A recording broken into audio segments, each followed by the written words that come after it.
I asked Doug to chair me, so maybe that was a mistake. Okay, so I am both in École Polytechnique in France, in University of California, Santa Barbara. I'm part-time professor here, so which means I am mostly in the plane.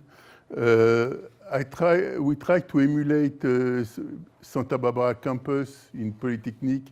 So you don't see very well, this is a kind of small lake here. But for those of you who know, it has nothing to do. Actually, this lake was needed because this is such a bad place in the Paris environment, in the Paris suburbs, that the land is very bad, it's very wet.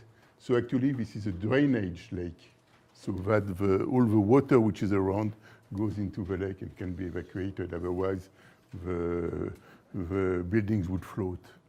So, okay, so I have a difficult task to give you some basics of semiconductors, to introduce the number of concepts that have been used, of course, by Tsuji, but also that we'll use later in computations, in trying to understand, to simulate disordered alloy semiconductors.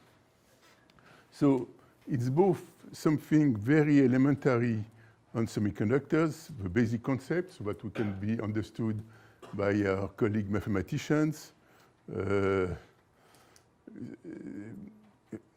have difficulties to understand us, let's be frank. But let's also be frank that we have even more difficulties to understand the mathematics we are talking about. So it's, we are trying to build bridges, and it will take some time, but we will get there. Also, it's not the full story of the concept, the basics of semiconductors. I'm just introducing the concept that we will use later. Okay, I'm not trying to do everything. So, Tsuji showed you an LED. Okay, an LED, you put some electricity, you have a piece of semiconductor, you have an active layer. So he told you everything about the active layer. He told you the active layer will be an alloy semiconductor, indium gallium nitride, for visible LEDs. Nothing has been approaching by, in any way, any means, the efficiency of indium gallium nitride alloys as the active material. In addition, it's done in very thin layers, which we call quantum wells. And the quantum wells are more efficient than thicker materials. When he said, well, that his structure were 500 nanometers to 1,000 nanometers. He was laughing. He said, wow, that's amazing. It's amazing because it's so thick compared to what you use today. But he developed then in one of his slides, the quantum wells are 2 to 3 nanometers, which means it's typically 20 atomic layers only. So indeed, they were very thick. And there are a number of things I won't discuss here. A big thing, of course, is to connect the LED to the outside world, you need electrical contacts. Electrical contact is something very standard, very easy to make. This is a major issue, to have good contacts in semiconductors in general and LED in particular, because if you don't have a good contact, it means you will dissipate energy at the contact. Okay? The current doesn't flow directly, easily from the electrode to the semiconductor. And of course, as we are trying to reach very high efficiencies, eventually near 100%, this is a major problem. But I won't talk about the physics, the basics of metal semiconductor contacts. So, that guy is trying to go too fast.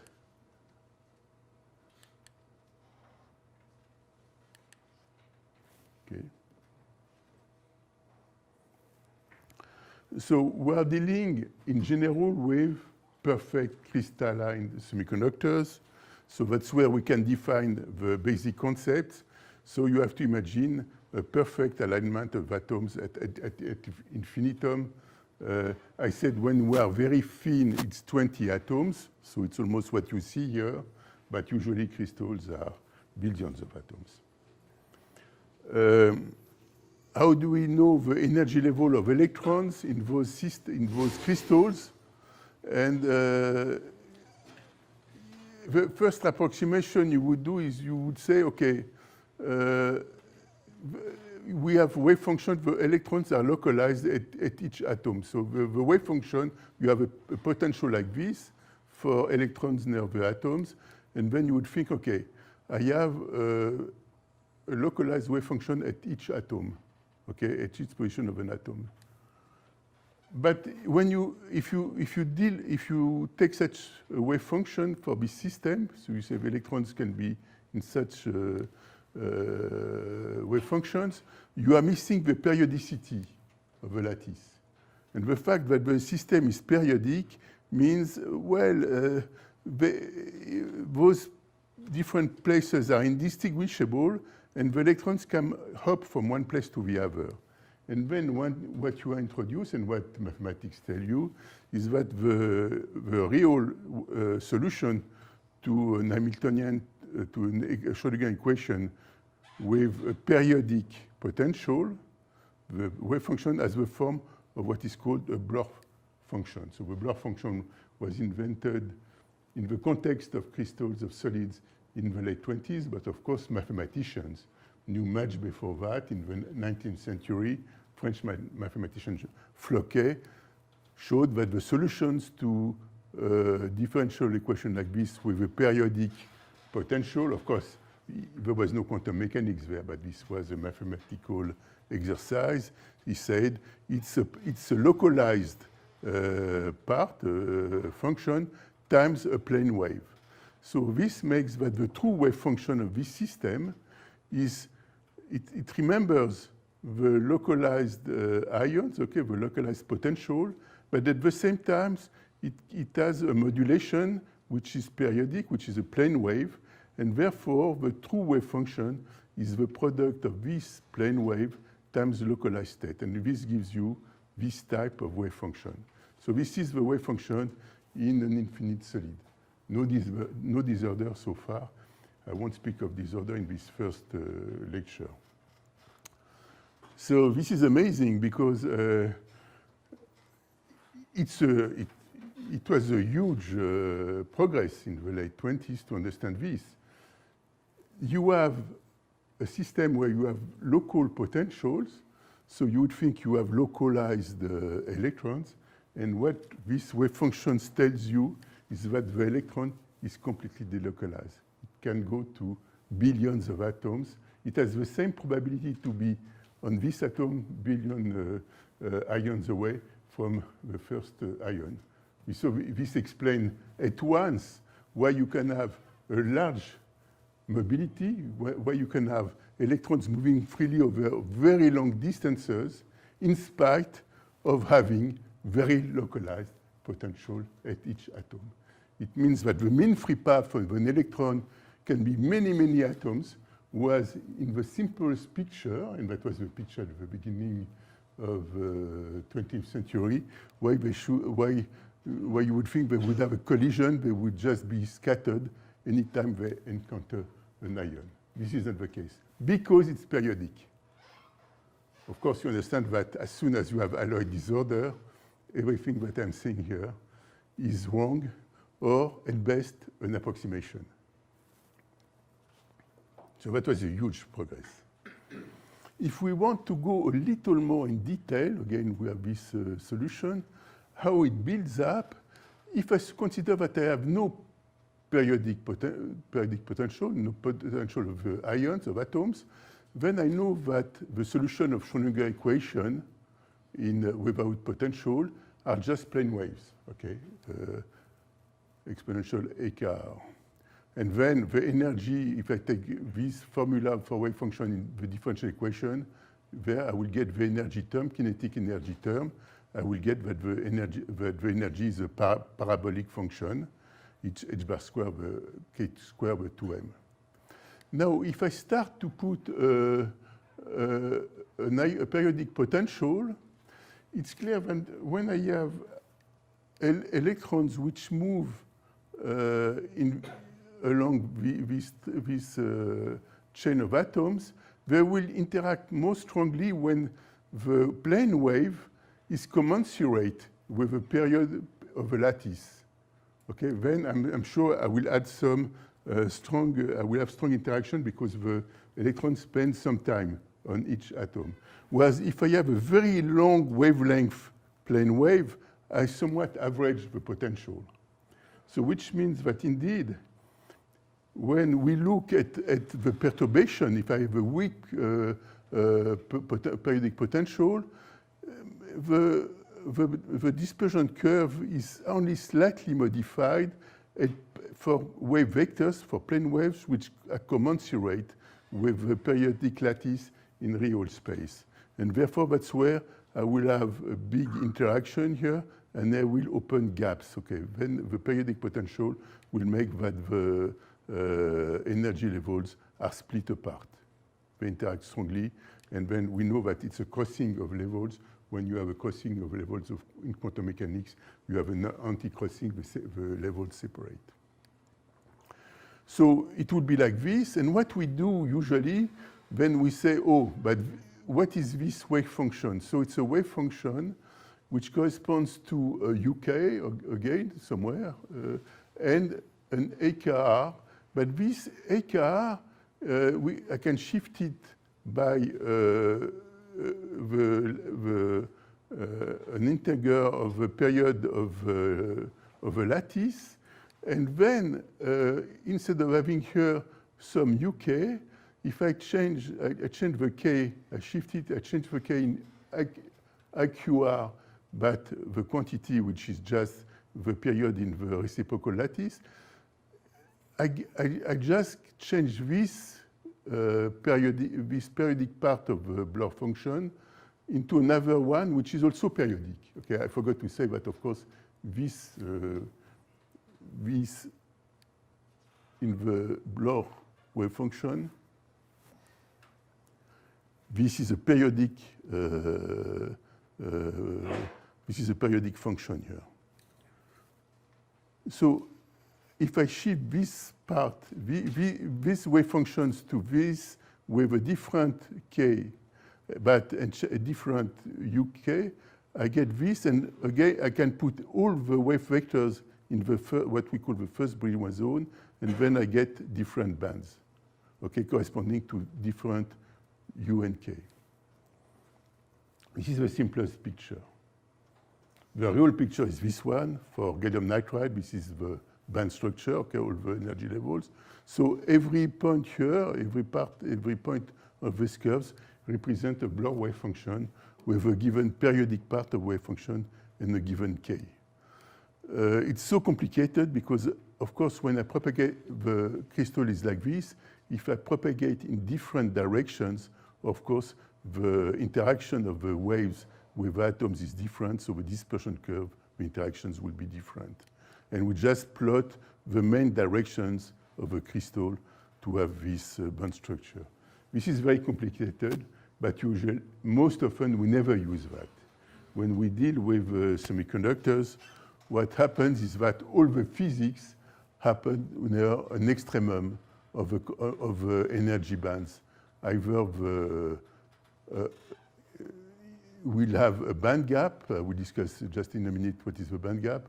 But usually we have occupied states, and we are interested in the last occupied states with the highest energy, or we are interested in the lowest energy states in what we'll call later the conduction band.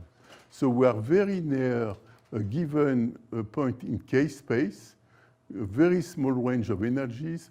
You must understand a typical energy range here is an electron volt, and we are always interested in 20 milli-electron volts. So the electrons are always in a very small region of a band structure. And then we make huge approximation. What we'll say is that in the regions we are interested. How in the previous slide do you distinguish between a gap and a band? So you have curves, but I don't see where it's full and where it's empty. So far I didn't say, so I'm simplifying a lot, okay? Normally, you start to calculate, say, without electrons, your ions. And then you start to put electrons in. And you have to put as many electrons as you have electrons in your atoms. So this is only a very small part of all the electrons that you will put. You will have very deep, you have wave functions, excuse me, you will have wave functions like this, which are extremely deep near the nucleus, okay? You have to think that an atom has many layers of electrons with different energy levels. The deepest ones are very localized, very strongly bound, so they will not. So you have to understand that for such a potential, if I look at the energy levels of electrons, you have energy levels here, here, here, here, here. The ones which are very deep will not interact with the other. So you don't consider them. So they don't appear in the diagram I show. I'm just showing the last ones, which we call the valence electron. That's the ones which occur in chemical bonding, which gives all the chemical properties and so on. It's only those electrons. Typically, it's the outside electrons, 3, 4, 5 outside electrons. So then in that diagram, So then when we come back to the diagram,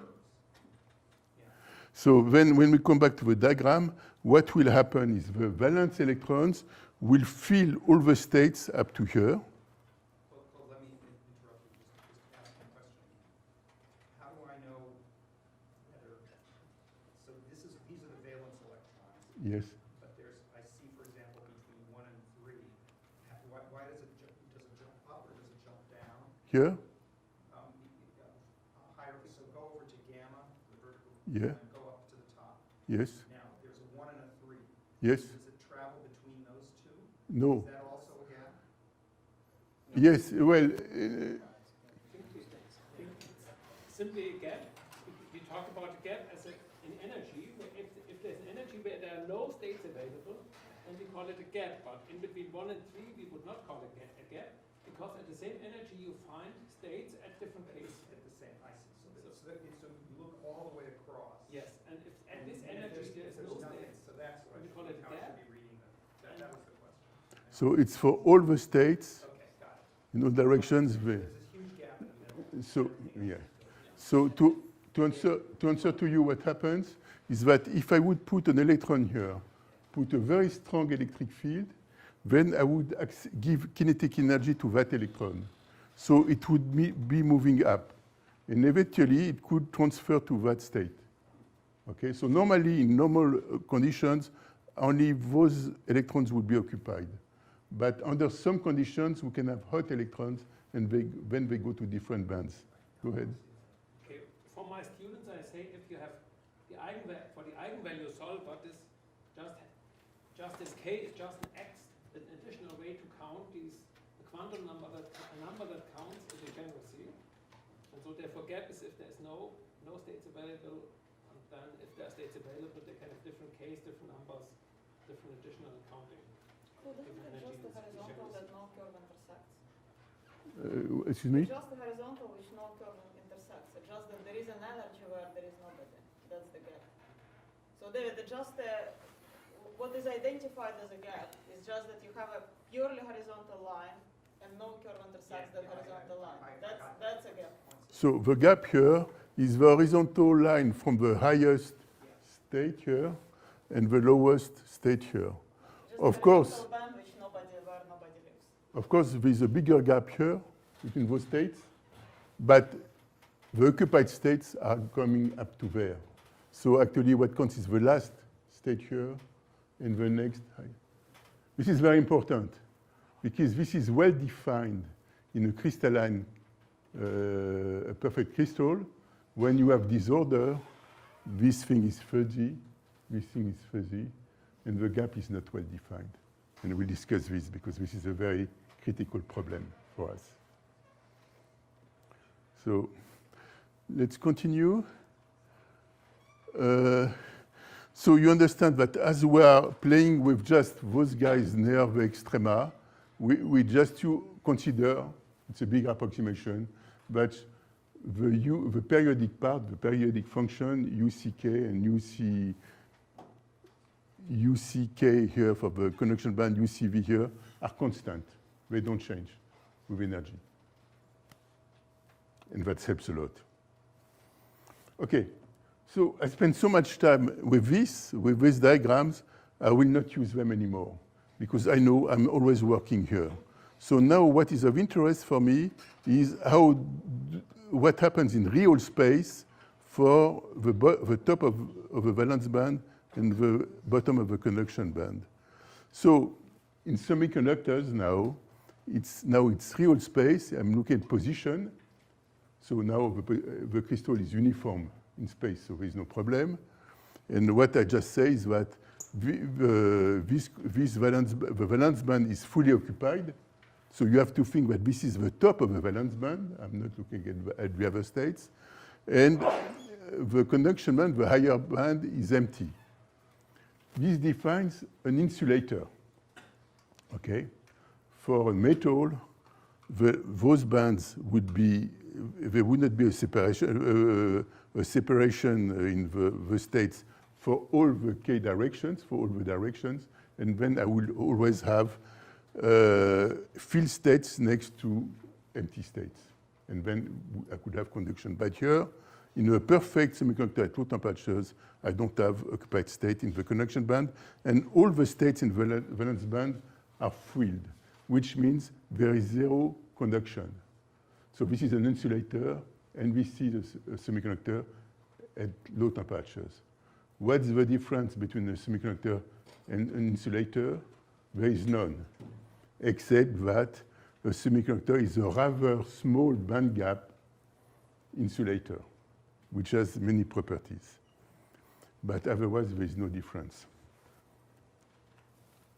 I will tell you later what is the difference. So if I am at finite temperature, then I can have thermal excitation. I have thermal motion. I can have thermal excitation.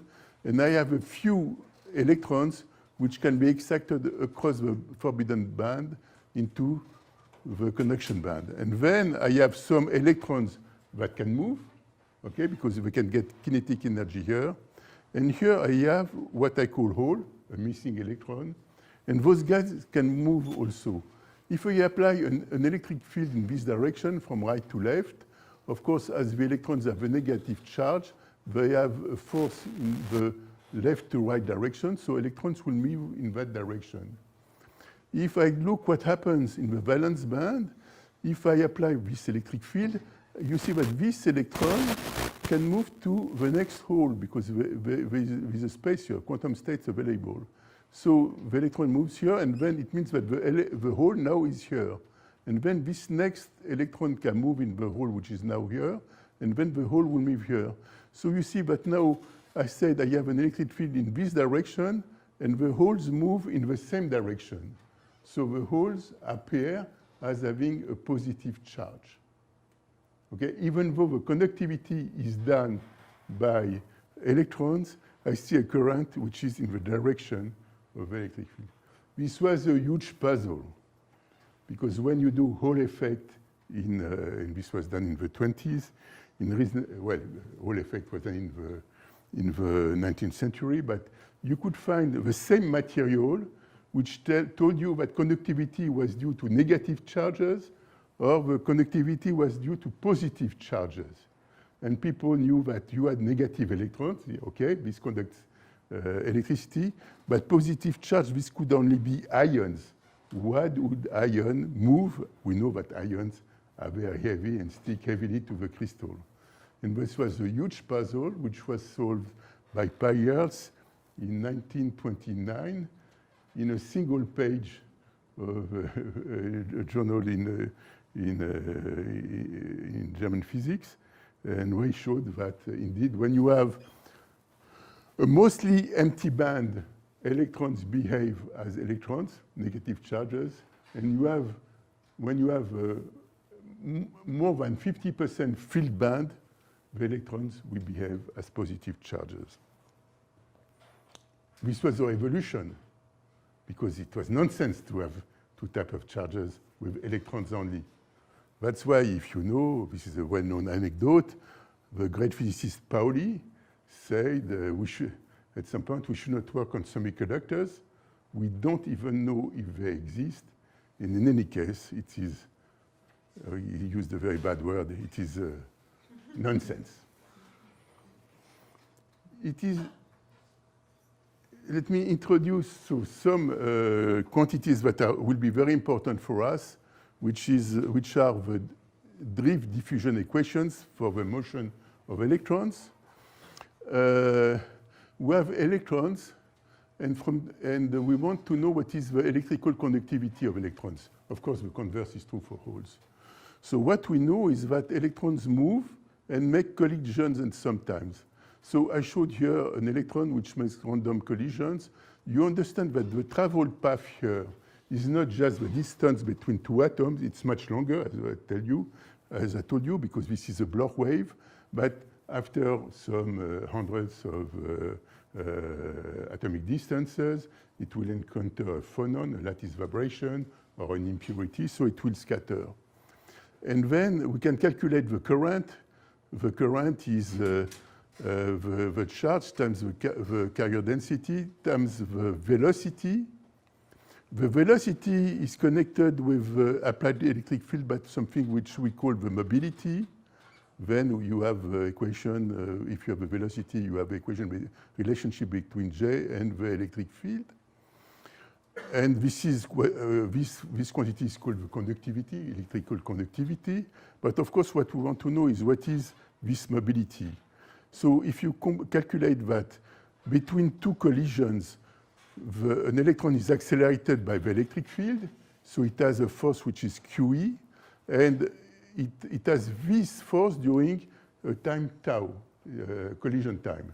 So it takes on average the velocity QE tau. Excuse me, the acceleration of course is Q over m. So it takes the velocity QE tau over m. So it makes a collision, so it goes in another direction, and then in the other direction, again, it acquires a velocity, a drift velocity, which is also given by the same quantity. So on average, an electron has this average velocity, which we call the drift velocity. You should know that the drift velocity is centimeters per second, whereas the true velocity of an electron, thermal electron, is 100 kilometers per second. So, of course, electrons have a very fast kinetic energy and a small drift velocity. Okay, but this small, always in the same direction velocity, this is what gives the electrical current. The velocity, which is completely random for the thermal speed of electrons, 100 kilometers per second, doesn't care. It averages to 0. So the only current in that case is indeed what we call the drift current. A second source of current is, of course, this is a very simplified model, okay? This is the first degree, absolute, or even not the first degree of drift diffusion equation. The second reason for having currents is diffusion. If you have a region of space where you have larger concentration of carriers, electron holes, than in other regions, then of course, due to statistical mechanics, the carriers will tend to homogenize the distribution unless you have a Maxwell-Demon. But so far, we don't have Maxwell-Demons, even in nitrides. So you will try to average. And of course, you have a current which is proportional to the gradient. And the coefficient describing this current is called the diffusion coefficient. And we have a marvelous relation due to Einstein that the diffusion coefficient is related to the mobility. So two very different things, okay? One is the motion under an electric field, the other one is due to gradient and concentration. There is a relationship due to thermodynamics, which is between the two you have kT, the temperature over E. In pedantic language, this is the fluctuation dissipation theorem, but we don't want to go into that. So now, what is so special, what distinguishes semiconductors from insulators is that you can control their conductivity.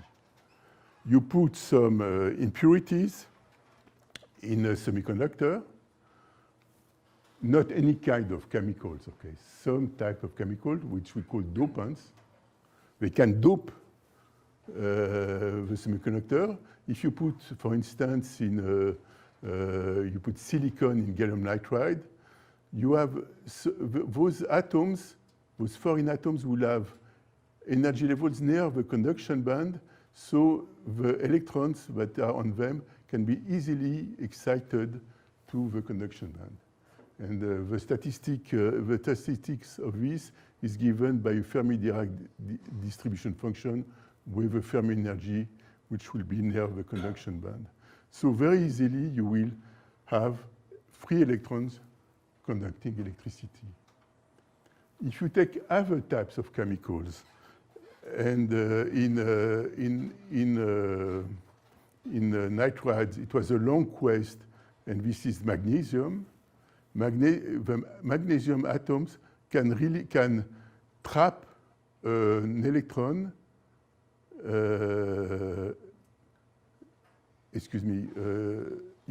Can trap an electron. An electron will go from valence band to the acceptor, and then it will release a hole. That was mysterious for many years. It took 100 years to understand this. That's why police say we don't know what's going on. Because depending on extreme minute quantities of impurities, you could have conductivity by electrons or by holes. And by changing we are talking of parts per billion, putting impurities parts per billion in a material which was insulating, it would become conductive. This is huge. If you put impurities in metals, 10%, you change 10% of the atoms, the conductivity barely changes. If you put 1 part per billion in a semiconductor, it changes. It's a semiconductor and not an insulator, because in an insulator which have wider gaps, when you put impurities, they are deeper in the bands, and so they are not thermally activated at room temperature. So in an insulator, even if you put impurities, they don't change the conductivity, they remain insulating. This possibility to change the conductivity of a material of semiconductors with dopants, this is at the root of everything we do with semiconductors. This is the root at the IT revolution and so on. It's because we can do that we can have control of an electrical current into a material. This was the program which was launched in 1936 by Bell Labs to be able to produce solid-state switches which would replace vacuum tubes and relays in the switching systems for telephone. This was the only way to have something solid-state with high reliability. So that was the program. They did not know how to do it. They did not know, the dopants were not controlled. This theory of the shallow impurities that give carriers in the bands, this was invented, of course, after quantum mechanics, so after Bloch theorem and so on, after the theory of bands. This was 1932. This was the Wilson theory of semiconductors. What's the role of temperature in this? Excuse me? What's the role of temperature in this? So the probability of an electron to be excited from this level to the conduction band is a Boltzmann factor, exponential. So if you are, of course, at high temperature, you would allow a deeper thing. But what you want is something is impurities which are ionized at room temperature. Let's face it, physics can go at any temperature. The real world is at room temperature. So you can have fantastic things which work at low temperatures. We don't care. We want something which works well at room temperature. The idea to have high-efficiency LEDs is to have high-efficiency LEDs at room temperature. It was very easy to have high-efficiency at low temperature. But the problem is to have them at room temperature. Yes? So what makes an impurity? Excuse me? What makes a material or an impurity a donor or an acceptor? And what property of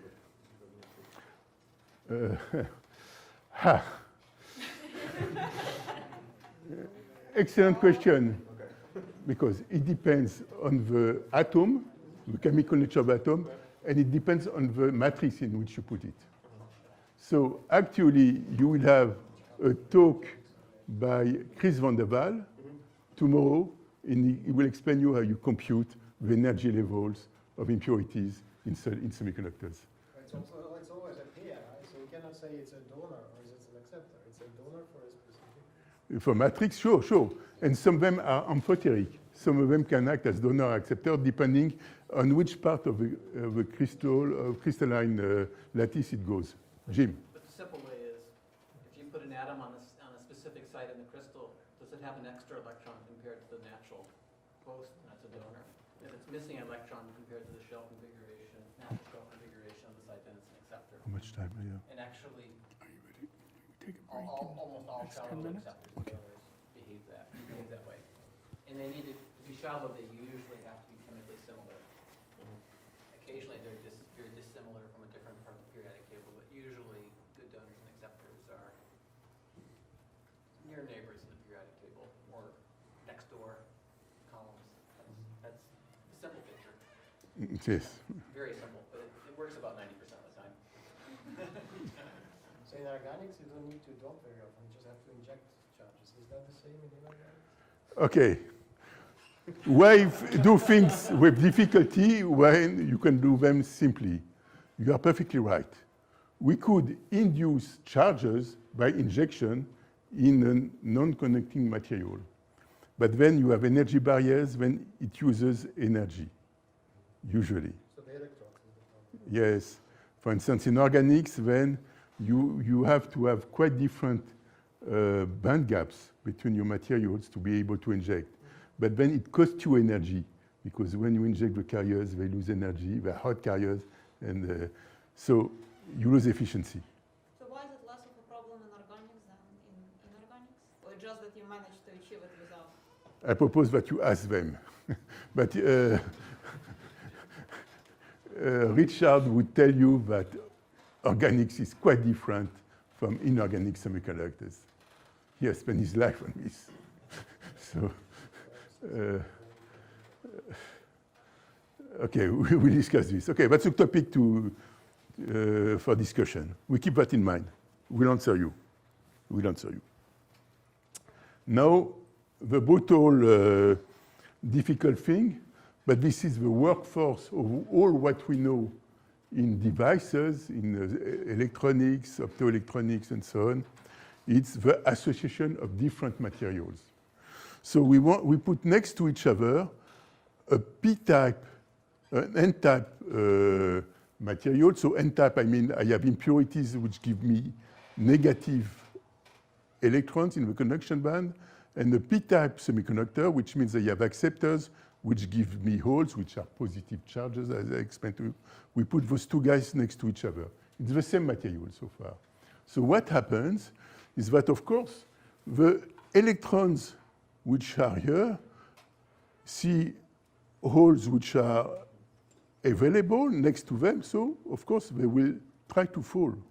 Okay, they will recombine, and when they have recombined, of course, this part of the semiconductor was neutral because for each donor ion you had an electron facing it, but now in those parts of the semiconductor, of the junction, we call this a junction, you have charges, you have donors who don't have the corresponding electron, it's gone with recombining a hole, and here you have negatively charged acceptors, and there is no hole to compensate, positive hole to compensate them.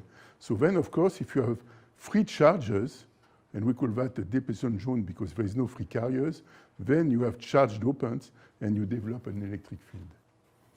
So we see that in a cartoon here.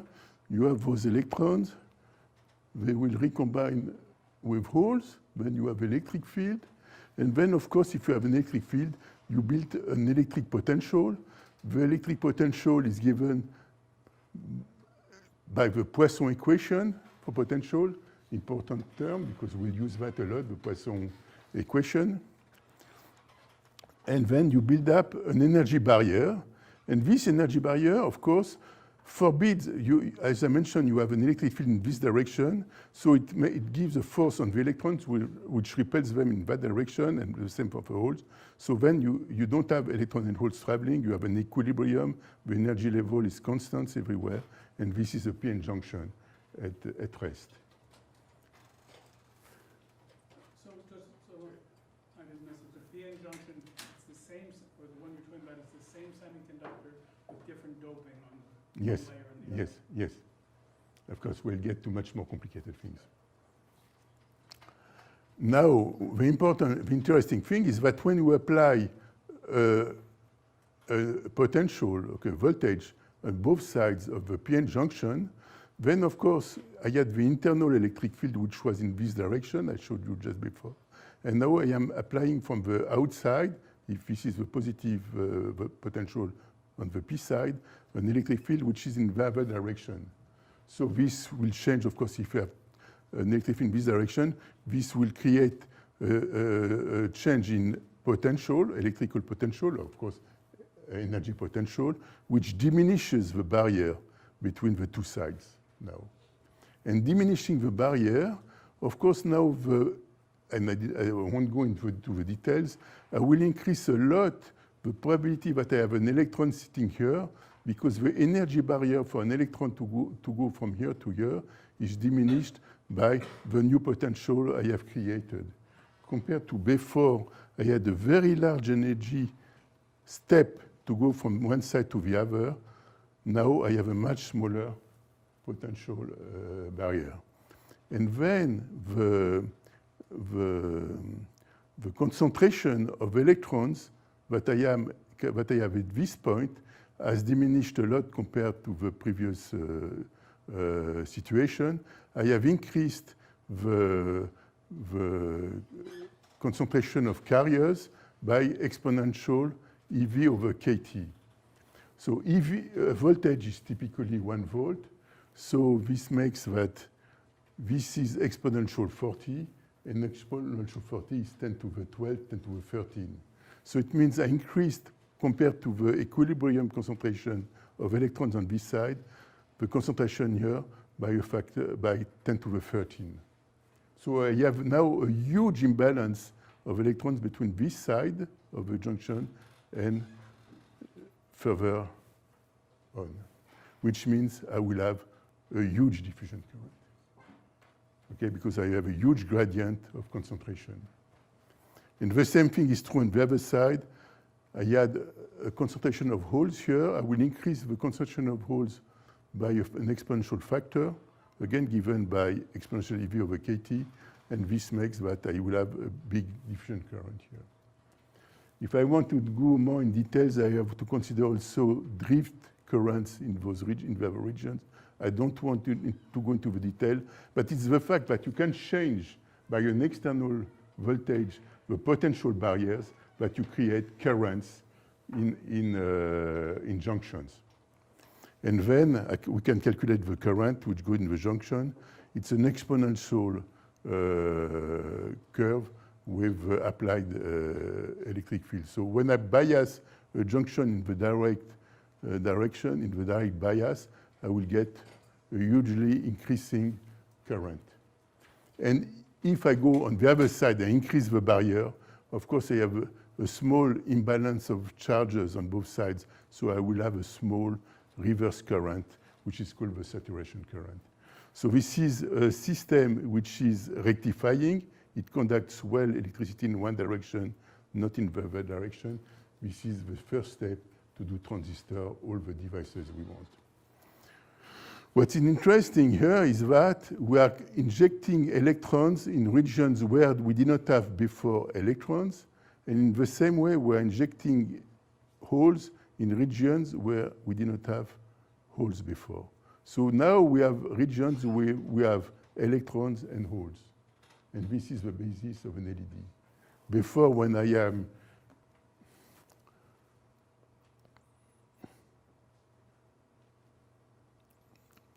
when I have just one donors or acceptors, I have a few electrons, but I have no holes. And here I have holes, but I have no electrons. But in a junction, I can have both electron and holes.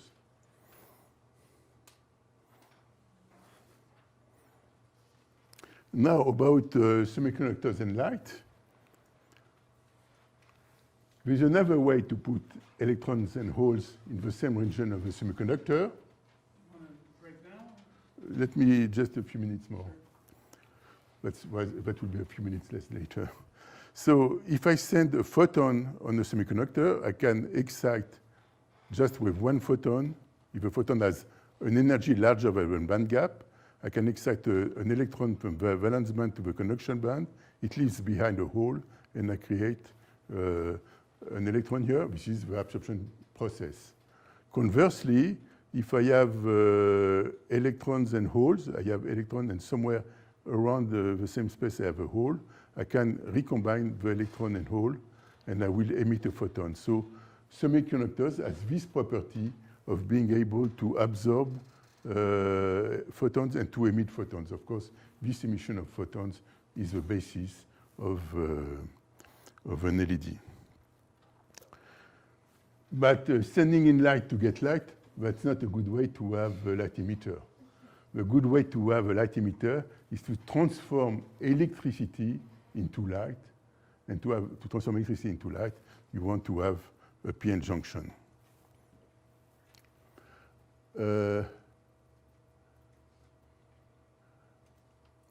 So now I'm getting to some ugly things.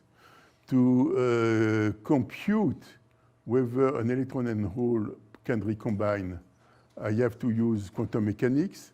And quantum mechanics tells me between two states, like an electron state and a hole state, the probability of emission is some small factors here. And it's a matrix element. It's a transition occurs because the optical field, the optical electric field, actually, the electric field of optical field interacts between the two quantum states. It couples two quantum states, okay? An electric field couples two quantum states, not always, but it couples a quantum state from a conduction band to the valence band with this formula, with just a matrix element, which incorporates a perturbation Hamiltonian, which is again the electric field of the optical field. And this matrix element represents, again, the wave function. This is the Bloch function of a conduction band, of a valence band, and a Bloch function of a conduction band. Sorry, what do you mean by the perturbation Hamiltonian? Let's make it more simple. Let's say it's an absorption. Okay? If I have an absorption, I send an optical wave. It has an electric field inside, and the electric field, you will show, will couple the wave function of an electron and hole. I think it comes soon. Oh. Okay, no, okay. So we can stop here. Okay, let's stop for 5 minutes max. Okay.